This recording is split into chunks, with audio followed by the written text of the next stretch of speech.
Assalamualaikum warahmatullahi wabarakatuh. Perkenalkan, saya Nursyawati dengan nomor mahasiswa C1C017085. Di sini saya akan memaparkan materi seputar akad-akad lainnya yang ada di dalam transaksi syariah. Baiklah, yang pertama yaitu akad syarf. Akad syarf yaitu transaksi jual beli suatu valuta dengan valuta lainnya, di mana syarf ini berarti penambahan, penukaran, penghindaran atau transaksi jual beli. Dalam akad syarf ini terdapat 4 jenis transaksi, yaitu pertama transaksi SPOT, kedua transaksi forward, kemudian yang ketiga yaitu transaksi swap, dan yang keempat yaitu transaksi option.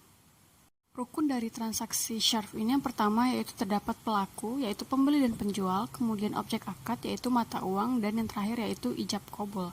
Kemudian untuk ketentuan objek akad transaksi syarf itu sendiri, yang pertama yaitu kurs harus diketahui oleh kedua pihak, kemudian valuta dikuasai pembeli dan penjual, kemudian yang ketiga tidak boleh adanya khiyar, dan yang keempat yaitu tidak boleh ada tenggang waktu penyerahan mata uang, maksimal itu selama 2 hari. Kemudian akad yang kedua yaitu akad wadiah, yang berarti simpanan atau deposit barang atau dana kepada pihak lain yang bukan pemiliknya untuk tujuan keamanan. Syaratnya yaitu kapanpun titipan itu diambil wajib diserahkan. Akad wadiah ini terdiri dari 2 jenis. Yang pertama yaitu wadiah amanah, yaitu titipan yang tidak boleh dimanfaatkan. Kemudian wadiah yad damanah, yang artinya titipan tersebut boleh dimanfaatkan. Untuk rukun akad wadiah sendiri, yang pertama yaitu terdapat pelaku, muwaddi, dan mustauda. Kemudian ada objeknya, lalu ada ijab dan kabulnya. Sedangkan untuk ketentuannya sendiri yaitu harus jelas tujuannya, harus jelas bagaimana cara penyimpanannya, serta berapa lama waktu penitipan, biayanya, dan lain-lain. Yang ketiga yaitu akad wakalah. Akad wakalah ini artinya deputyship atau agen atau wakil, atau disebut juga dengan al-wikalah atau at-tahwid, yang artinya penyerahan, pendelegasian, atau pemberian mandat. Sehingga secara definisi akad wakalah ini berarti pelimpahan kekuasaan oleh satu pihak ke pihak lain dalam hal yang boleh diwakilkan. Rukunnya yaitu pertama ada pelaku, ada objek akad yaitu berupa barang dan jasa, serta adanya ijab dan qabul. Nah, teman-teman, akad wakalah ini berakhir ketika salah satu dari pelaku itu meninggal atau hilang akal, atau juga disebabkan oleh pekerjaan yang diwakilkan tersebut sudah selesai.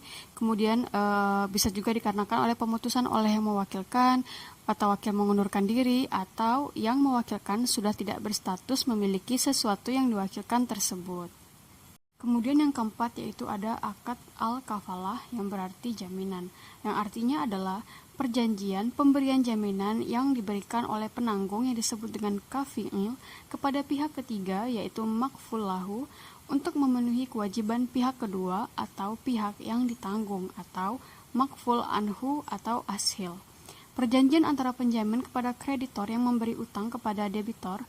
Utang debitor akan dilunasi oleh penjamin bila debitor tidak membayar utangnya. Contohnya yaitu garansi bank atau bank guarantee, kemudian juga standby letter of credit, kemudian ada juga pembukaan letter of credit import, kemudian akseptasi, endorsement, dan lain-lain. Akad al-kafalah ini sendiri berakhir ketika utang tersebut telah selesai, kreditor melepas utangnya kepada orang yang berutang, tidak pada penjamin, kemudian utang telah dialihkan, atau penjamin menyelesaikan ke pihak lain melalui proses arbitrase dengan kreditor, kemudian kreditor dapat mengakhiri kontrak kafalah walau penjamin tidak menyetujui. Lalu akad yang kelima yaitu qardul hasan, yang artinya pinjaman yang tanpa dikenakan biaya, di mana hanya wajib membayar sebesar pokok utangnya. Sumber dana dari qardul hasan ini ada 2, eksternal dan internal. Eksternal ini dapat berupa sumbangan, infak, sodako, dan lain-lain, sedangkan untuk internal itu bersumber dari hasil pendapatan non-halal, denda, dan lain-lain. Rukun dari qardul hasan ini yang pertama yaitu terdapat pelaku, yaitu pemberi dan penerima pinjaman, kemudian adanya objek akad yaitu berupa uang, dan adanya ijab dan qabul. Sedangkan untuk ketentuan syariah terkait objek akad ini yang pertama yaitu jelas nilai pinjamannya, kemudian jelas juga waktu pelaksanaannya, tidak boleh ada perjanjian tambahan pokok pinjaman, kemudian peminjam boleh memberi sumbangan sukarela, lalu waktu peminjaman juga dapat diperpanjang atau dihapus jika peminjam kesulitan keuangan, dan yang terakhir yaitu jika peminjam lalai maka dapat dikenakan denda. Bagaimanakah aplikasi Qardul Hasan di dalam perbankan syariah?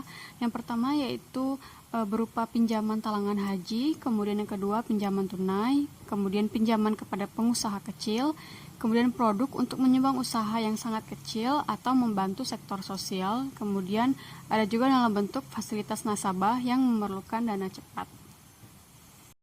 Nah, yang keenam yaitu akad hiwalah, yang berarti pemindahan utang dari tanggungan seseorang yang berutang menjadi tanggungan orang yang berkewajiban membayar utang tersebut. Di dalam praktik bank syariah, fasilitas hiwalah ini lazimnya untuk membantu supplier mendapatkan modal tunai agar dapat melanjutkan usahanya. Syarat untuk hiwalah ini yang pertama yaitu terdapat kerelaan muhil, kemudian ada persetujuan dari muhal, dan yang ketiga yaitu hutang yang dialihkan dalam keadaan masih tetap dalam pengakuan. Kemudian untuk rukunnya sendiri yaitu pertama terdapat muhil dan muhal, kemudian yang kedua terdapat muhal alai, yang ketiga yaitu ada piutang muhil pada muhal, kemudian ada piutang muhal alai dan muhil, kemudian terima yaitu adanya ijab dan qabul.